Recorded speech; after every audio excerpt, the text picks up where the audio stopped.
Hello ছোট বন্ধুরা, তোমরা কি কখনো চালাক তৃষ্ণার্ত কাকের গল্প শুনেছ? এটা খুব মজার গল্প, একটা খুব বুদ্ধিমান পাখির। এক গরম দুপুরে একটা কাক খুব তেষ্টায় উড়ে বেড়াচ্ছিল। সে উড়তেই থাকলো, যতক্ষণ না একটা গ্রামে পৌঁছালো।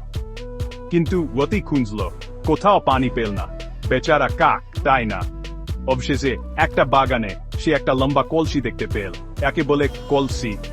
খুশি হয়ে সে কলসির কাছে উড়ে গেল। কিন্তু হায়, কলসির তলায় একটুখানি পানি ছিল, আর সেটা তার ঠোঁট পৌঁছানোর অনেক নিচে। কাকটা চিন্তা করতে লাগলো। হঠাৎ তার মাথায় একটা বুদ্ধি খেলে গেল। সে চারপাশে তাকালো আর দেখতে পেল মাটিতে ছোট ছোট পাথর।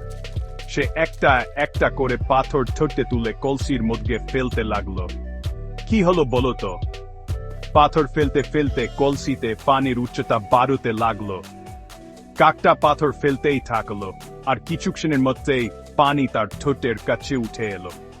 সে খুশি মনে পানি খেলো আর তার তেষ্টা মিটলো। খুশি আর তৃপ্তিতে ভরে কাকটা উড়ে চলে গেল। তাহলে বন্ধুরা, আমরা তৃষ্ণার্ত কাকের কাছ থেকে কি শিখলাম? কোনো সমস্যা পড়লে হাল ছেড়ে দেওয়া যাবে না। মাথা খাটিয়ে একটু বুদ্ধি করলেই অনেক সমস্যার সমাধান পাওয়া যায়। চালাক তৃষ্ণার্ত কাকের গল্প শোনার জন্য ধন্যবাদ। আবার দেখা হবে পরের বার। টাটা।